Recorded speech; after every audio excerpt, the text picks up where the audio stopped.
So just while we're switching out all of the gear to make sure we can have a conversation that everybody on Zoom can hear, and we're having all of the mayors mic'd up, I know we're running slightly behind, so I'll just start with a little bit of contextualization of this panel. So I think that it's amazing that this conference on urban forestry is actually starting on the question of leadership and transformative leadership, hearing about a new program announcement, starting with a panel of mayors from around the world who embody transformative leadership qualities and have done this.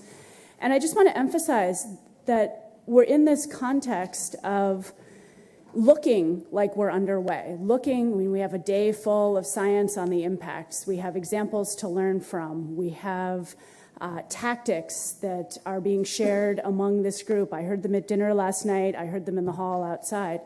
But we still have this huge gap between, as a species, much less a country, a region, a set of cities, what we know how to do, the evidence, the science, what we know is the direction of better, of more equal, more sustainable, and what we actually do. And a lot of that comes down to institutions and leadership.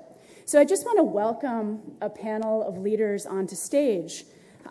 We have Mayor Yvonne Aki-Sawyerr from Freetown, Sierra Leone.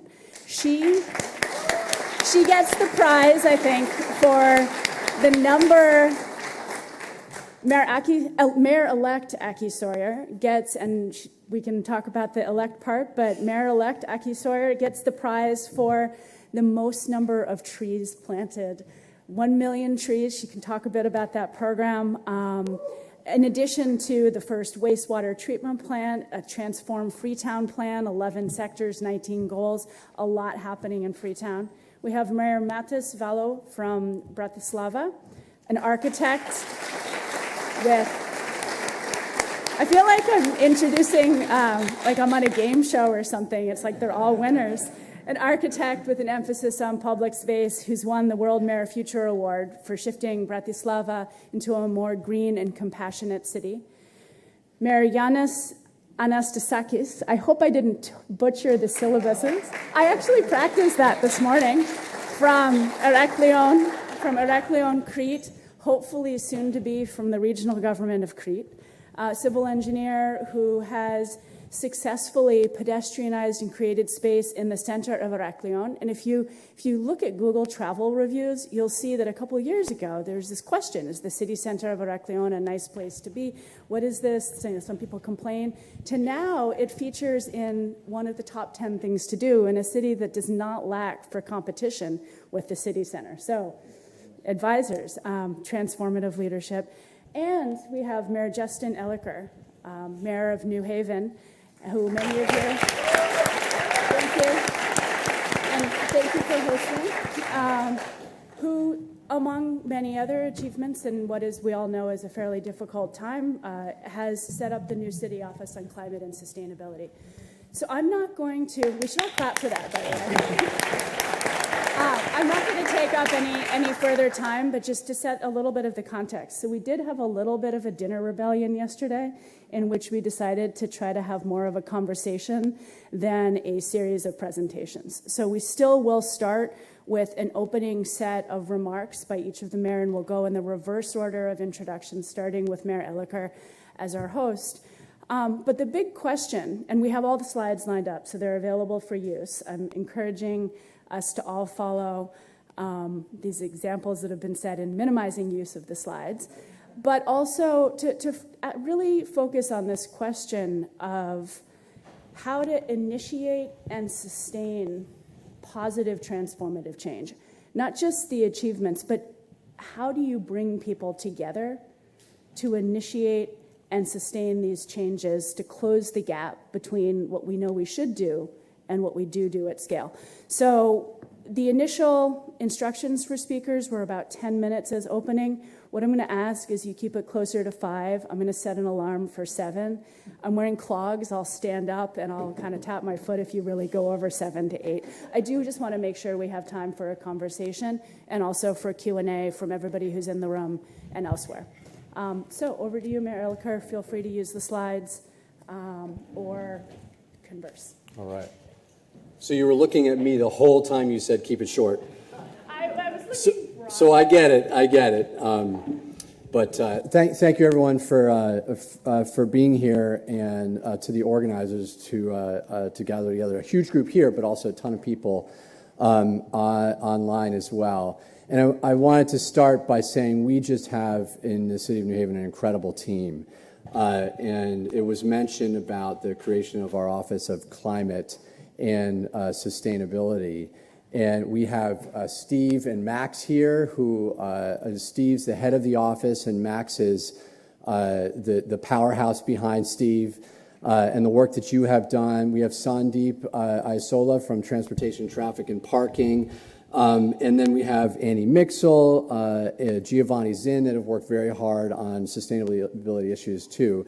On the city side, and then we have so many important partners in the community, in particular the Urban Resources Initiative, and I'm going to talk about that briefly. Do you have my slides, by the way? They should be up on there. Oh, I just go.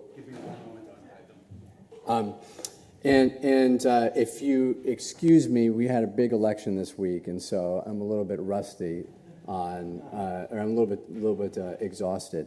This is not mine. Should I? Okay, no worries.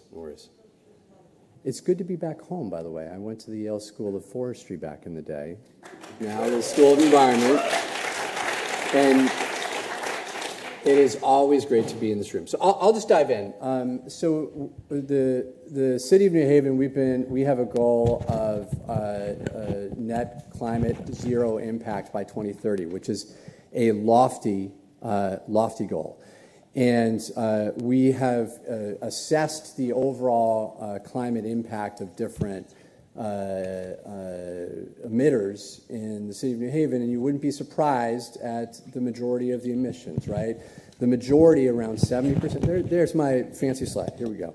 And you could tell it was a busy week by the high resolution graphics and everything, but welcome to New Haven for folks out here. This is a rough breakdown of the different climate impact that we see in the city of New Haven. And what's important here is that 70% is building consumption, and what's challenging here is a huge percentage of that is residential, and it takes and this is very tied to equity, which is a theme that we heard from Ms. Wilson earlier on. I'm sure we'll hear from the other presenters. And then the other major 22.5% is transportation. So we're working on all those initiatives at once to confront those different things, and basically it boils down to three categories that we're focusing on to address our climate impact: electrifying homes and businesses, expanding renewable energy, and investing in clean transportation. And so on the electrification front, we focus on what our own city impact is, and then how we can support the community impact as well. And we are doing a lot in this area, although we have a lot more to do. We purchase now all of our new light-duty vehicles are electric. We're about to get soon the delivery of our first electric trash truck, so we're going to see how that goes. We're working on acquiring an electric police vehicle to pilot that as well. As you can imagine, there's some challenges because those vehicles are used oftentimes almost 24 hours a day. So there's some logistical challenges with those. We are also working to electrify a lot of our building stock. All of our police substations have been electrified so far, and we're working through some of our fire stations as well as new buildings that are coming online. And most importantly, and I think this is where a lot of the work that our urban centers are challenged by, is helping support residential electrification and energy efficiency. So we have canvassed 2,000 doors with Steve and his team and our partnership at Neighborhood Housing Services in environmental justice communities to enroll families in energy efficiency programs and electrification programs. There's an old trash truck to give you an example of what the new one may look better than. Here's our electrification resolution by the Board of Alders that underscores the importance of electrification. Steve is raising his hand there, as you can see. He's always helping support the team. And this is our support of Neighborhood Housing Services. Renewable energy. So we have already installed around 3 megawatts of renewable energy around the city. The majority of that is solar on our schools. But we are working hard to add additional onto our landfill that is closed now, municipal landfill. And we have a program for homeowners that, and always thinking about equity, with a partnership with the organization called Posigen, where you don't need a credit score to get a financing from this organization. So we've already seen residents uptake in that program as well. On the transportation side, there's a ton of work going on around bike and pedestrian infrastructure with the goal of creating a city that is more walkable, more humane, more densely populated, so that people have the option to choose not to own a car, not to have to drive. And in addition to closing down some streets for permanently for public accessibility and bike lanes, we have partnered with the state in active transportation. New Haven was the top as far as the state vouchers for e-bikes recently. And it's because we have both a lot of outreach efforts by our team, but also a lot of people that are really interested in this. And then we are also going to, with the state, implement bus rapid transit, which is really exciting because it will facilitate bus lines being more used frequently because they trigger the lights so that they're much faster. And it supports a lot more people in the community actually being able to use more public transportation. We're also improving the zoning to increase density. Resilience, because we are a municipal coastline city, and we have worked very closely with the Urban Resources Initiative to install hundreds of bioswales throughout the city to help manage extreme weather events. And we are also implementing a very significant project. We've got over $100 million from Army Corps to shore up our coastline and help with a pump that pushes water out of the city so we can manage more water safety events or extreme water events. We're building a living shoreline to help with significant wave impact. And I think, this is, and I'm flying through this thing because I think this is the most important part here, is the tree canopy. And it's obviously a lot of why we're here today. And I think this is probably one of the most important things to talk about. Mayor Aki-Sawyerr is going to talk about, 800,000, more than 800,000 trees you've planted so far. We have celebrated more than 10,000 trees. And so with you or I don't know how you're doing it there, but we got to exchange notes afterwards. Mayor Aki-Sawyerr and I spent some time together yesterday, and she threw out that number. I was like, man, we got some work to do. But this was the 10,000th tree, right? With Colleen and Mish, I saw Anna and Chris. And what's important about this is, obviously the ecosystem benefits from more tree cover, the carbon sequestration, the fact that trees help cool the urban environment because there's a lot more coverage where you don't have that heat island effect, and we have a lot more work to do together. But I thought what Ms. Wilson mentioned earlier about sustainability and making sure that there's stewardship is so key to the work that Urban Resources Initiative is doing in partnership with the city. And that is creating jobs for people in our community. The Emerge program, this is I'm almost there. Almost there. But it's also creating the opportunity for people to, in our very challenged city, appreciate the environment and focus on this. And I will finish by saying that part of our biggest challenge is capacity. And I hope we talk about this some, because this morning I came from the wake of LaRon Vaughn, our 17th homicide this year in the city. And these issues are very connected because we, as a community, both at City Hall and in the community, are so focused on the challenges of poverty that oftentimes we just don't feel like we have the space, the capacity to focus on the environmental issues. So that is why the work in urban centers to focus on poverty and focus on the roots of this injustice are so important to this challenge that we have of addressing climate. So I'm going to stop there and pass it on to the next person. Thank you.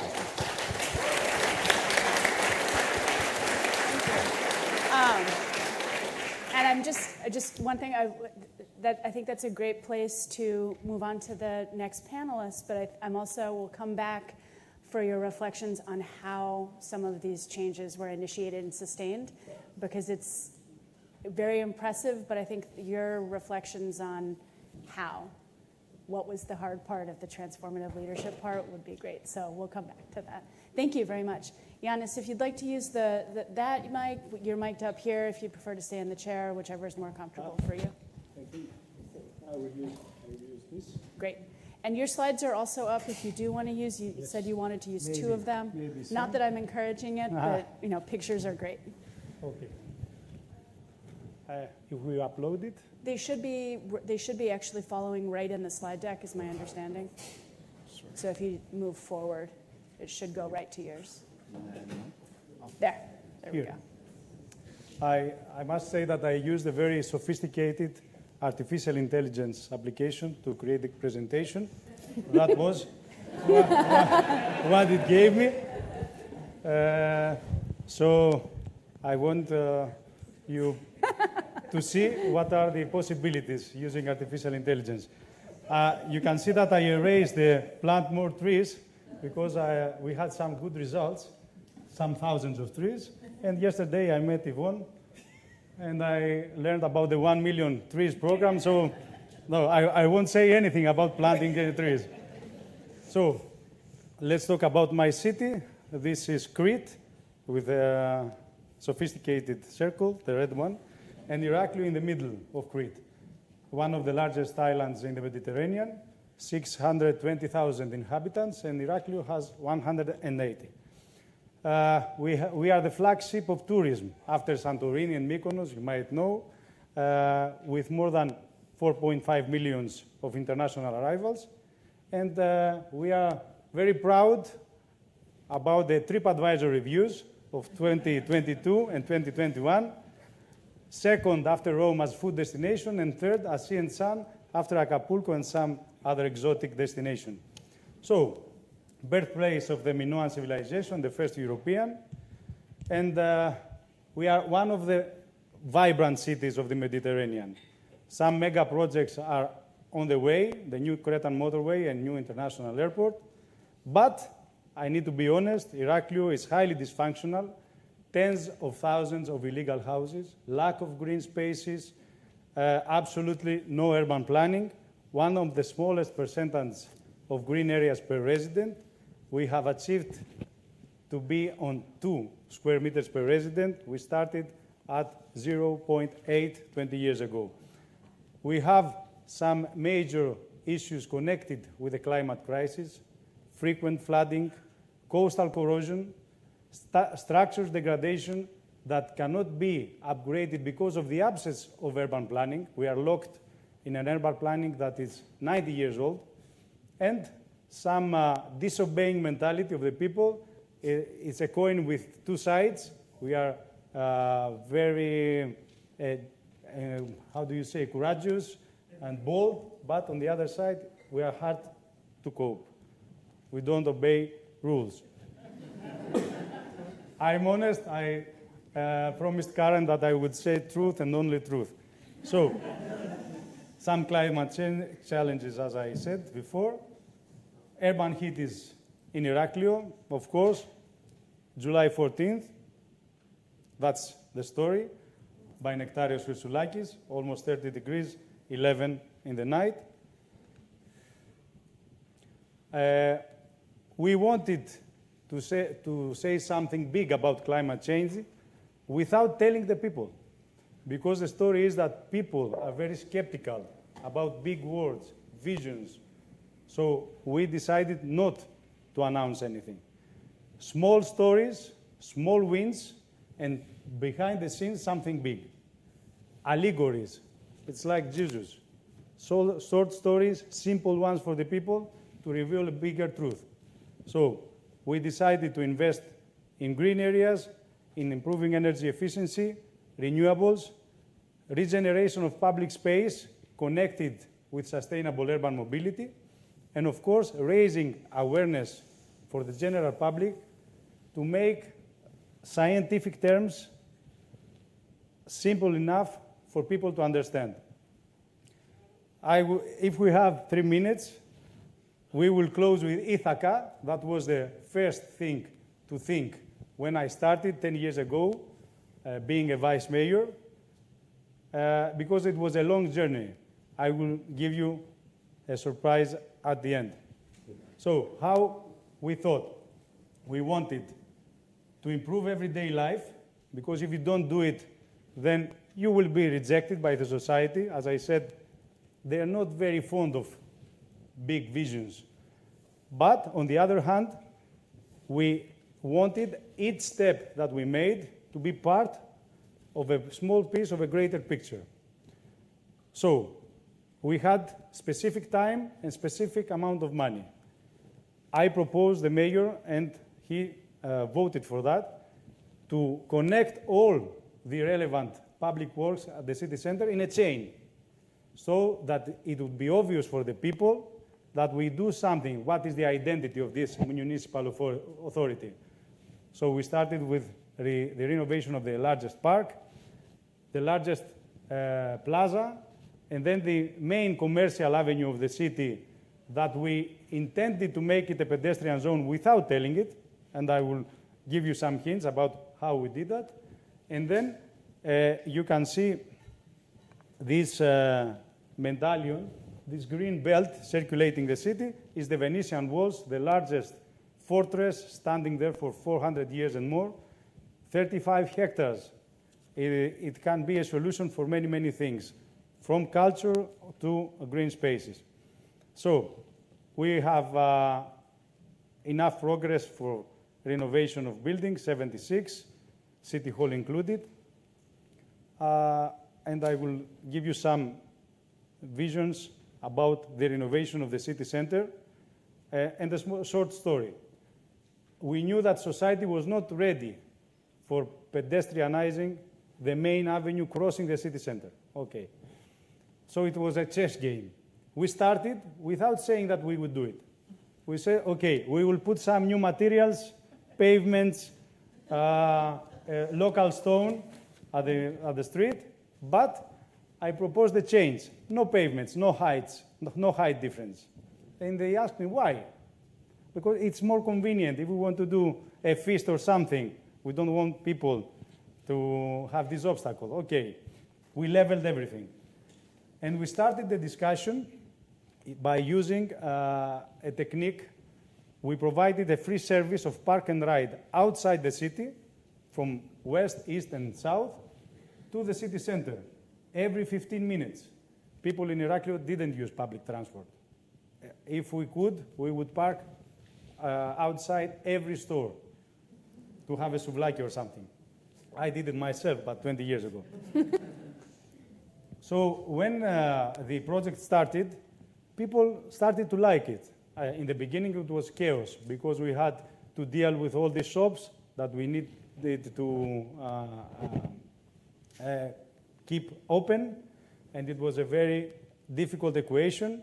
We had some difficulties with the contractor, but we gave time for these differences to mature, because people were getting used more and more to the closed city center. So at the end, although we had some very difficult opponents, the taxi drivers, the owners of the private buses, people with stores that, like pharmacies, that like their customers to come outside, and the society as a block, more than 90%, demanded the city center to be closed for cars. So it was better than I expected, because I didn't have to say anything. So the society itself voted for that without voting. Some other nice pictures. Now our Green Bible. We don't have enough green areas, okay? We made that look green, but you can see that the city is lacking in green spaces. So we have a little time, a little money, and everything we do should be interconnected. So with one how do you say, think you need to catch many things at the same time. We wanted new open spaces. We have the largest playground network in Greece at the moment with more than 100 playgrounds and one of the largest in Europe. At the same time, we have been planting the same areas so that we have trees, and we try to make better preservation, better cultivation of the current green areas. So I'm skipping all of that. And the main problem that we have is that we lack in water. So our hope is in wastewater treatment. We have a 20 million project on the way to have more than 30,000 cubic meters per day available for irrigation, cultivation of olive groves, you all like olive oil, and for the greens in the city. Some mega parks available for all the residents, and some pocket-sized parks along with the playgrounds with the dispersion all over the Heraklion. Some nice photos. This is the Venetian walls. I'm going to have to use the clogs. Yes, Yeah, we have to keep the time for the conversation. I only want one minute. We are collaborating with foundations and scientific bodies.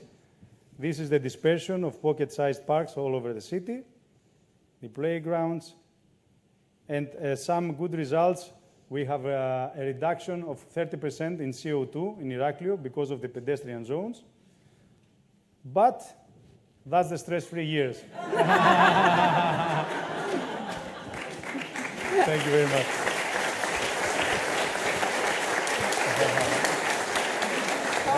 Wow.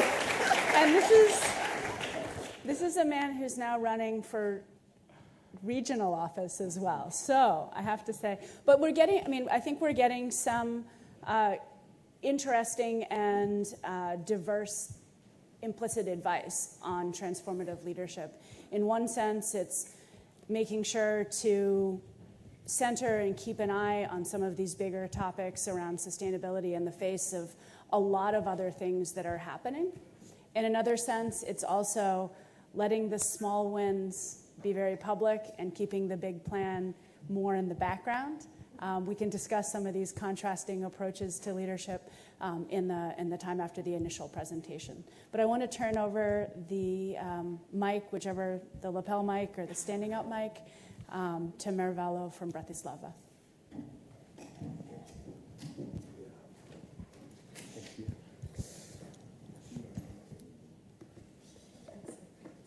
Don't worry, I'm not going to use the slides, okay? Super. But I prepare slides.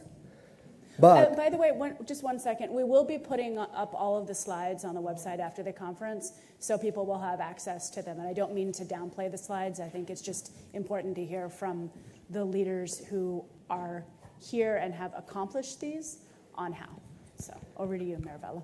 I mean, dealing with trees is a fantastic occasion to think about how to sustain right decision, how to make change possible and make it more sustainable.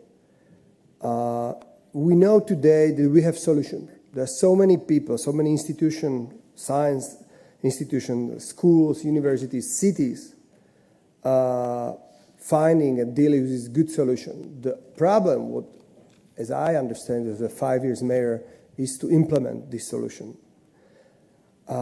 So the question is how we are going to apply the right answer to right questions in our system and to keep them, this solution there, even if sometimes they are not very popular and many times very difficult, is a right question. I mean, we are talking about, even if we are talking about the level of local politics, is not very different from normal politics. It's always a lot of communication and, of course, politics involved. You have many actors, stakeholders, many with different interests and different outcomes. What is important, and I need to say, all right, and okay, there's no more slides there.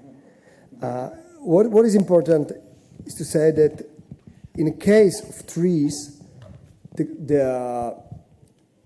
the thing is, I think it's very good example how to show how we can have a both, have a good answer, good solution, and have a politician who are able to deliver this solution. In fact, one of the definitions of leadership or leader is somebody who is able to maybe sacrifice some of his popularity and political points for place of difficult and unpopular but very necessary solution. But with the trees, we can have it both, as I said. In fact, what I understand, trees are on two levels. On the first level, we know and everybody knows, we have data, we have scientists saying that if we are fighting climate change, trees are a good solution. It's not about PR, it's not about marketing, they are just good solutions for cities. And that's what is happening. But the trees are very popular. The greenery is very popular. If you imagine tree is having a big symbolic value, the shadow, the place for the rest, the moment to connect with somebody is embedded in our history, I think in the history in every nation. So it's just fantastic place where we can meet and do the right thing, the right thing to save our cities and retain the water and have less heat in our streets, and also not to fight with general public, which is always happening when you are dealing with the city issues. So, and this is also the answer to the fact that how to sustain a difficult decision, how to keep them, you always need to, this is my experience, you always need to have something which are accepted by your citizens. They need to be a part of the equation, they need to be part of the solution, because that's the only thing which is keeping the bad politician which comes after you to cancel or to stop your solution. Maybe three small examples for Bratislava, from our cities. Bratislava is, as I'm sure everybody knows, a capital city of Slovakia. It's a part of the European Union. We are 600,000 people, big city. And the first one is, okay, program, and now it's going to look funny, it's 10,000 trees. We have a program, 10,000 trees. But I give the name to the program before I became mayor. Now I know, and we of course, planted much more than 10,000 trees. For us, of course, it's about trees, but it's also about the community. We're using this element of way to connect with community, and it's very nice, and we're very happy with that.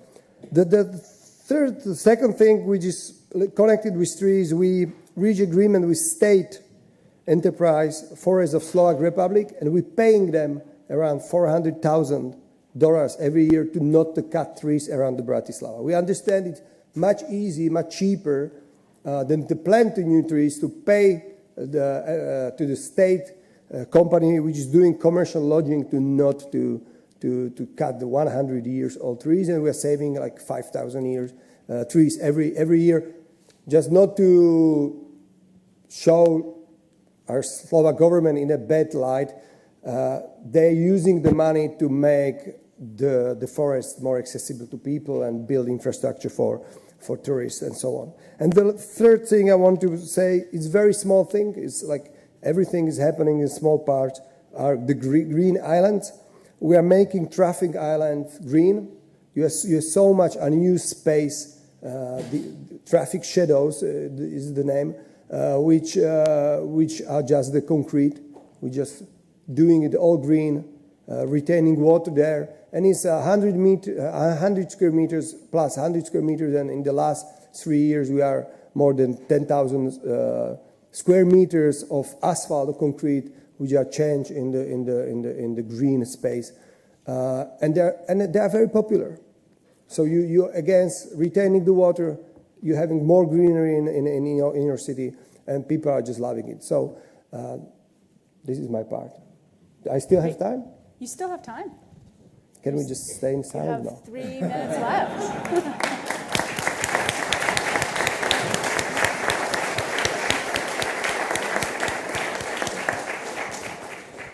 Thank you very much. And I think this is raising a lot of of follow-up questions, I think, for all of you, and I want to make sure there's time for those in the audience and on the Zoom audience. So thank you for giving us back a few minutes. I wanted to invite Mayor Aki-Sawyerr to take that mic, this mic, to reflect on transformative leadership, how to initiate and sustain positive changes. Let me see if this is going to work. Am I? Yes, I think I'm on.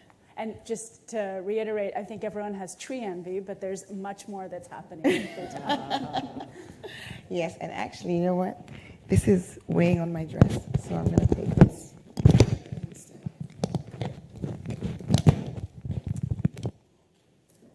Okay. Yes. So many comments about the Freetown, the tree town as it's called, but I'm actually going to start. Would you mind passing me my notebook? Yanis, my notebook, not yours. Thanks. Jess, we spoke last night, we spoke this morning, and if I understood you correctly, you wanted us to frame the fact that leadership, transformative leadership, is difficult. The scientists in the room, you know what needs to be done. You communicate what needs to be done to us, the practitioners, the politicians, but then how does it get done?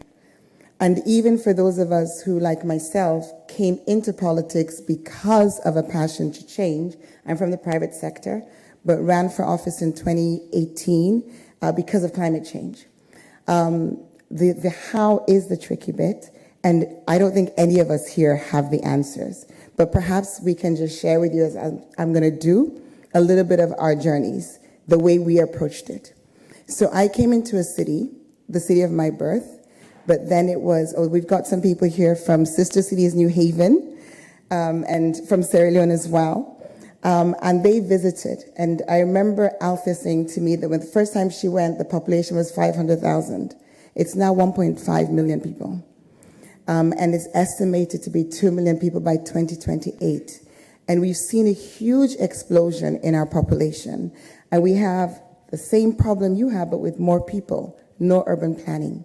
So the combination of population growth and no urban planning in landscape, picture this, there are pictures in the slides, but you'll see them on the website. Freetown is nestled between a range of mountains and the Atlantic Ocean. It was absolutely beautiful. It still is, but I still look back to the green, green, green Freetown. When those forests covered the mountains and our beaches were totally pristine. So that's the context. Then you get the growth. The growth is driven in part by a civil war and then more recently by climate change. 60% of our population are subsistence farmers outside of the capital city. So when your crops fail, you move. You move because you're looking for work.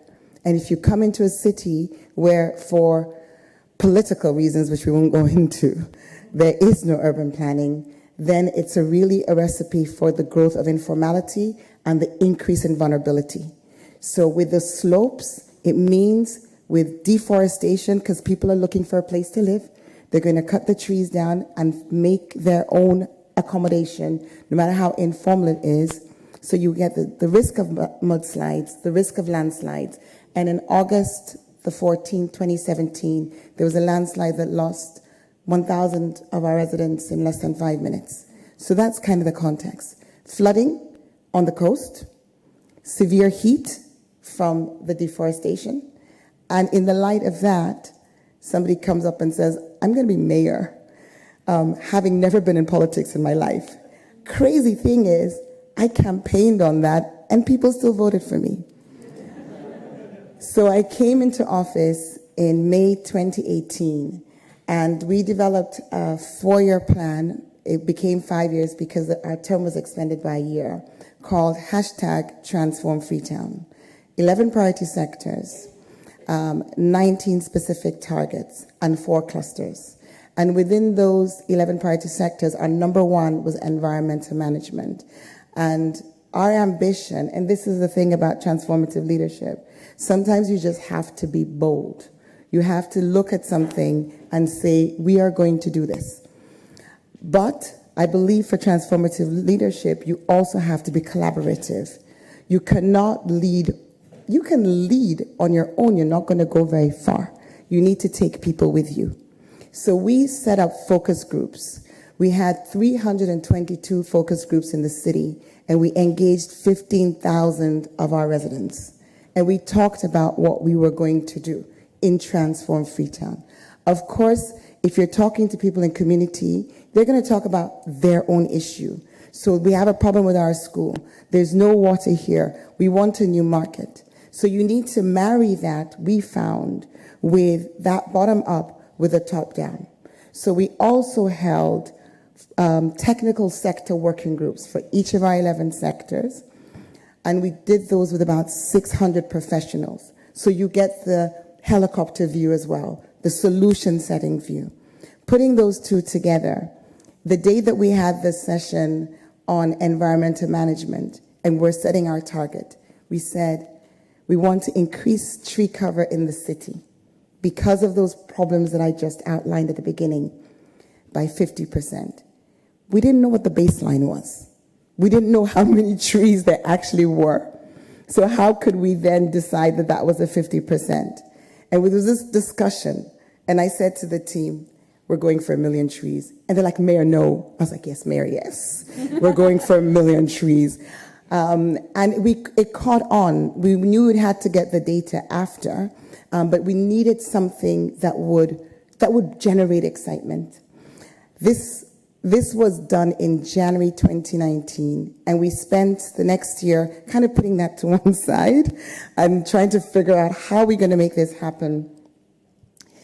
In January 2020, on the 2nd of January, we held, this is maybe not the most conventional way to start a major program, but we held a ball at the Radisson Hotel, the mayor's ball, and it was a fundraiser for the trees. That night we raised $35,000, a drop in the ocean, but it enabled us to go out there and start with tree giveaways. We got nursing, we got nurseries on board, we had sections in the city, we had stands, and we began to give away trees. Of course, at the same time, we're doing a lot of technical work. We were meeting again, you go further together. We were meeting with people from the Ministry of Agriculture, from the university. We had the idea. We needed to stabilize slopes. We needed to protect waterways. We needed to increase green cover within schools, in backyards.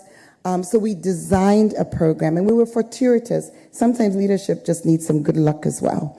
We were fortuitous because at the same time, the World Bank was planning a project called Urban Resilience. So we went to see them. It was late. I remember this so well. We got an appointment. It was about 6 p.m. that we could all be together. And when we said to them, and I said to them, look, you want to spend money on urban resilience. How can there be resilience with no trees? We were able to convince them to divert a certain amount of money. In the end, it was over $1 million. And we started off with our 1 million target with 750,000 trees. Now, planting trees, as others have said, is one thing. I think it was Berta who said, you take the selfie and you drive off. That was not our vision. Our vision was and still continues to be not only to plant, but to grow the trees. And that creates the opportunity for so much more. It meant that we were able to hire 1,500 young people who are our community-based growers, and they work in teams. We have 13 catchment areas, 11 community-based organizations working in them, and they have growers in community. We have ambassadors within community. So there's a acceptance and understanding of what is being done. Yanis and I met yesterday afternoon, and he wants to count our trees because he's like, it can't be. He says the EU and Greece, when they come and check, because I said this World Bank funded, we count the trees, they're tagged. He's like, no, they have sheep, and when they come to audit the sheep, they move them around the back and take them to the other spot, and you're auditing the same sheep twice. And I said, well, the good thing is the trees can't move. So the way our system works is that we have a unique identifier number, and I am a stickler. Actually trained, I'm an economist, but I'm also, I'm a chartered accountant, and my first sort of training was as an auditor. So I'm the first person you have to get past on that fooling, and that's not going to happen.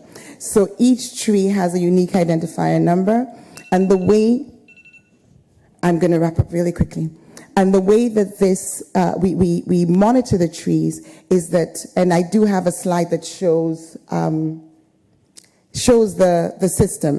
So each grower has an app, and their trees are linked to their name. So the tag also comes with a CBO that's responsible, and you only get paid when you upload your trees. And we have responsibility to report to those who fund us. So at the moment, we have an 82% survival rate, and we've been planting from 2020. We're now at just over 850,000 trees, and as I speak to you, my team are rounding up on our next 250,000. And these will be these will be planted in a different way. We're going to have, I'm going to get the exact numbers, I think it's 40% in along waterways this time, and then we've got 50% in backyards, because we're understanding now we've done some heat mapping and understanding the importance now of having more within the urban spaces themselves.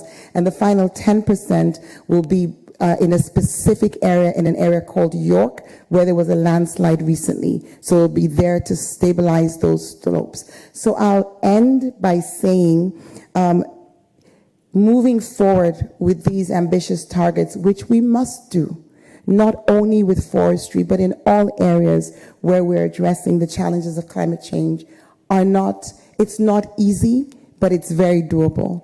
And the thing that makes it most achievable is when we take with us those who benefit and we help them to understand. So communication, collaboration, and those selfies are also useful. Thank you.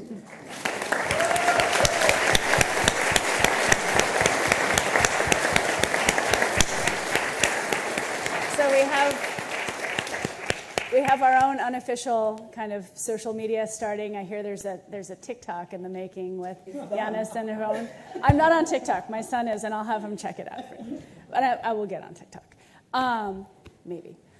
So each of you has alluded in the context of starting and maintaining to some form of creating a structure for lasting change, whether it's the formation of a new office of climate and sustainability, building it into the city physical environment, this thing with the pavements, making them more flexible, let's have a feast where nobody trips, creating the data and monitoring system, and then creating incentives to maintain that, paying to keep some of the neighboring forests continuing.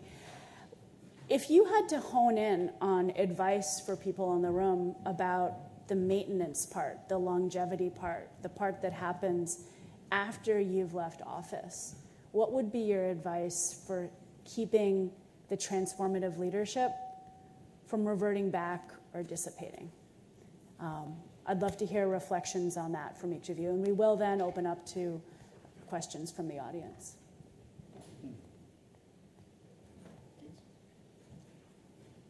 Anyone can start. We can go in reverse order. Okay, reverse order. Hey, I was in deep thoughts about that, because it's very usual in Greece not to have a continuity in terms of political priorities. So we searched about the best available tool to secure that our strategy, I wanted to name it bipolar strategy, but I have a friend that he's a doctor, and he told me it's not a good marketing. Every day matters, along with long visions. And we have now a plan that we spent more than 2 years talking with every scientific body and civilian that was available for these negotiations. And now we have the sign of 3 ministers. And it's official. For the next 10 years, we have secured that things cannot be changed dramatically, only for the better. If things don't work, because the solutions that we thought that would be the most appropriate for the city don't work, it will be controlled and changed.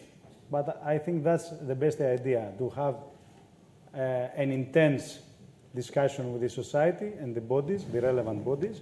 We went door to door, because I think the whole thing of talking to the people and engaging them in your strategies and designs is old news. At least in Greece, it doesn't work. We say, okay, we put it online for 20 days, 2 people sent their comments, we are okay. But this is not the way to do it.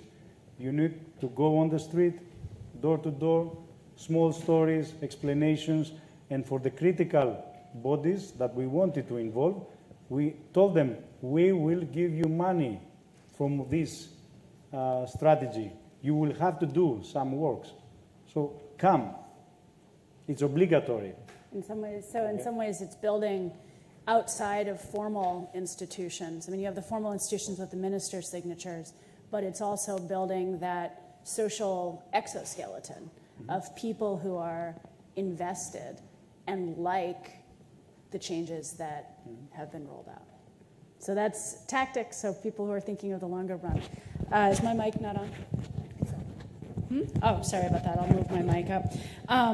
Mayor Elicker, you have been very good at, centering centering the sustainability agenda in a town or a city that also has a lot of other day-to-day pressures that you alluded to in the end. What would you see as ways to sustain that centering over time as leadership changes? And it's related to the previous question you asked, but I think the work that the Urban Resources Initiative has done is an example of how you create a program and make it sustainable, because I think the tree program was created by Mayor DeStefano in partnership with you all like 12 years ago, something like that. And the city spent around $2.8 million over that time on this tree program. But what's beautiful about the program is the stewardship aspects, and the fact that you have, by working with the community to create green space groups, not only ensure that the trees get stewarded, but you've created this huge constituency of people that make it politically impossible to eliminate the program, right? Yeah. So no one would dare get rid of the program, because there are hundreds and hundreds of people, including myself, that kind of grew up involved in New Haven through green space programs. So I think that's really key. Just on the equity piece, I think there's a number of things. So I often say that we have a lot of challenges around poverty, and there's a number of things that I think that we need to do to build more capacity to address issues around climate change, given all the other challenges that occupy a lot of our time. One is just chipping away at it, right? And the fact that we have the climate office now helps us significantly build capacity. 2 is finding opportunities to do both, right? To do both. And Emerge is one of URI's ways of doing that, where you're offering jobs to people that were formerly incarcerated and an opportunity to help address the poverty-related issue through tree planting. Steve is working to help implement programs where residents can be environmental by supporting energy efficiency, but they can also save a lot of money on their energy bills. And 3, I think we all need to be better at seeing the big picture. Like, we as a group, if we care about the environment, should be advocating for more affordable housing, pushing our suburban partners to develop more affordable housing and allow more density around transit centers, and the suburban partners that are out there just push back on those issues. We should be advocating for more policies to address gun violence, because if we address those issues, it helps build more space for us to focus on climate issues, and helps people have more wealth and long-term ability to choose their path forward, so that they have more ability to spend less time focusing on the emergency issue in front of them and more time thinking about how long-term we can help support the environment. So I'm hearing a couple of votes for this exoskeleton constituency that would prevent reversion. I mean, I think in environmental terms, we think about tipping points and irreversibility. And in terms of social strategies, and I'm sorry to say I'm a political scientist and economist by training, that we haven't looked as closely at what works to create some of those irreversibilities and tipping points. But I think we're getting some convergence on that. I think, I'd love to hear also about this point of stabilizing the emergency to create more space to look at the longer run. Mayor-elect Aki-Sawyerr, I know that that's something that you grapple with a fair amount, just hearing some of the conversations at dinner, but I wonder if you could pick up on that point in the context of creating a longer, more durable attention to these bigger sustainability challenges. Yeah, thanks. Thanks, Jess. I actually want to just say you can go back to the first question on the question about sustainability, because I think it's really important. One of the things that we've done, and I come back to this point of nothing from me without me, is to make sure that we've involved community, and so that you're meeting the needs, and whether it's in Freetown or it's in New Haven, economic need is there for everyone, especially for our young people. So in the planting of the trees, 60% of the trees are economic. So they're fruit trees or they're nut trees. They're something that can give you money. So in addition to the fact that you are employed, your community will also benefit financially. And then there's the business then of, okay, fine, I've got that buy-in from the people there. But, you're always going to have a trade-off. We are in the unfortunate position where clean cooking is not a thing yet. 82% of cooking fuel in my city is charcoal or wood. So there's a constant pressure added to the pressure from construction and housing for firewood. So how do you deal with that? You build, and then you build again, and then you build again. You keep on reinforcing. So having raised the funding from 3 different sources over time to plant the 1 million trees, we've now gone into competitions from financing to be able to build a platform to have carbon offsets from our trees. So we were fortunate to win. We applied. It was really competitive. I think there were 600 cities, 15 winners.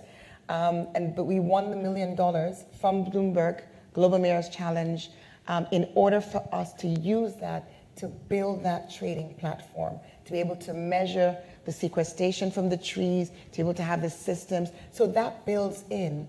So for every token, effectively, that we sell to someone who wants to offset their carbon, you are also investing in another tree and investing in the monitoring of that tree for 3 years. So that's just an example. So I think the thing about it is to go in with the mindset of how do we keep this going? It's great to start, but how do you keep it going? And then to the question that you asked me after, which was? So the question that I asked you after was essentially how you have been very good at creating these structures to keep going. But if there were the next leader, and how do you keep that leader's attention on the sustainability part, knowing that there's an ever-flowing series of here and now immediate emergencies? So one of the things which others have mentioned is, we created, in my administration, created the first climate change and disaster unit in the city. We've never had it. So now you have a team, and it's their job. So that will outlast me. And beyond that, I think it comes back to the people, like you did with the pedestrianization of the city center. You make it such that the people want it. And the co-benefits of tree cover, I don't think there's anybody in this room who doesn't know, whether it's improved air quality, reduced heat, water protection, water source protection. Our job is to make sure everybody understands the relationship between the improvements that come from these investments and their own individual lives. And then you build your protection. Yeah. You build the sustainability because it's the people who are going to protect what's been done. And I think there's also a parallel between what you just mentioned and also the point about the clean cooking, and Mayor Elicker's point is that in some ways reducing the pressure against the effort to, say, increase urban forest cover is that's an energy access question, but it's intimately related. Definitely. Addressing the housing, gun violence, others is a attention access question in some ways, to be able to create the space for looking at forestry. I mean, both of these, I think the point here is that the forestry question and scope for growth and sustainability is very much embedded in a larger competition for attention and resources and everything else. And sometimes the best way to create space is to move over and look at something else, is something that I am hearing coming out of the panel. Over to you, Mayor Vallo, for reflections on this point. Once again, it's impossible to have everybody on board. Yeah. I don't know any city-related topic where everybody is happy. There's always somebody protesting. But you need to find always somebody who benefits from the solution. And this is very important. I have an example. We did just a few months before my second election, before the beginning of my second term, I didn't know that if I'm going to win or not, we started to regulate the parking, which is the very difficult thing in local politics. We said, we change the narrative. People start to pay for the parking because they're using public space for parking, which is everybody's property. And of course, the main topic of the election discussion, just 3 months before elections, was the parking policies. How it's bad, how we need to stop it. My opposition want to cancel it, make everything free. But what was happening that we started like 9 months before the election. So what was happening during the last 3 months that the good results start to come in. People saw that sidewalks are free of cars. Cars are not standing on the greenery. That the residents can finally park under their house because no other people from other parts of Slovakia park their cars. The usual problems which are the similar in every city. So in the end, months before the election, the narrative was changed, and my opposition started to say that we are going to make some small changes. We need to fine-tuning the parking policies. And in the end, just 2 weeks before election, there was no discussion about it, no questions. Like they'd never bring it up during the discussion. So we saw how the good result, that the fact that somebody start really benefit and also start to say that they're beneficiaries of it, change the narrative and keep this very unpopular, but in the end, very important change. Yeah, I mean, that's real-time shifting of what is, the demonstration of the constituency. I have a sign here that we have 3 minutes left, but I was also told before that if we started a few minutes late, we could go a few minutes over. So I would like to open up for one question. I realize that's very limiting, but one question. Where are the? Oh, okay. I was going to say there has to be a question. So this question correlates with all city dealing with urban sustainability, as well as the concept of social exoskeleton. But I think I'm going to aim at the city I know best, which is New Haven.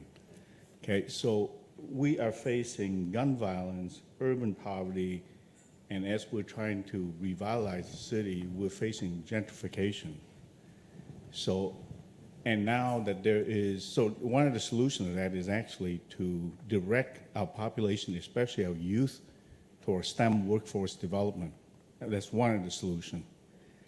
With this influx of money coming in from the, Inflation Reduction Act, infrastructure and everything, can we leverage that to start building a green and STEM workforce development for our youth and citizens? So you can talk to me any day. You can't talk to these folks any day, and it's a really long answer to the question. The short answer is yes, and we're working on some career pathways for, particularly for young people that may not follow the typical, or what oftentimes we see as a college pathway, the four-year college degree, to offer a lot of other options for young people.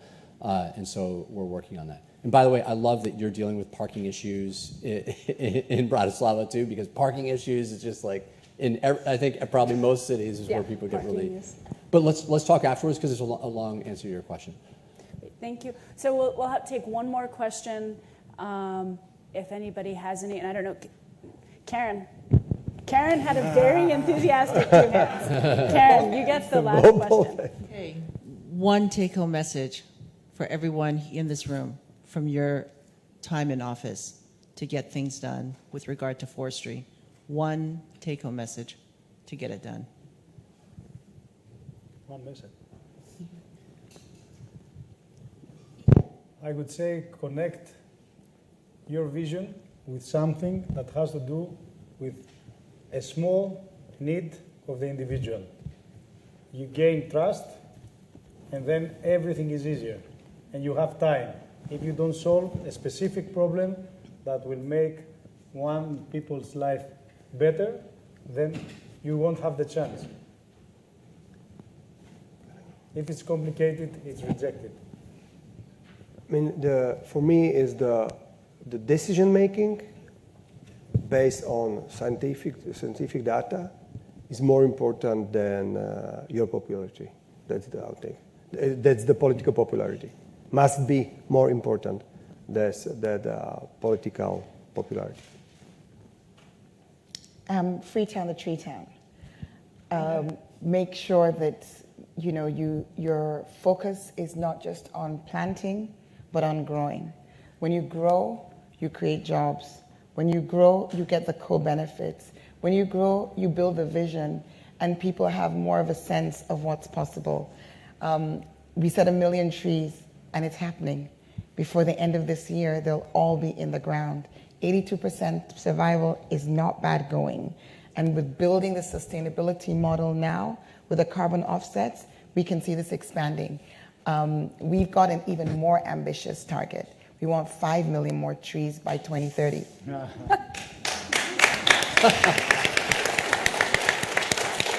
I'm looking at Colleen and Anna. Should I set that goal too? This may not be what's expected, but don't be self-righteous. You got to work with other people. This stuff is so hard. Don't give up, persevere, but don't think you know everything. Listen, listen, listen.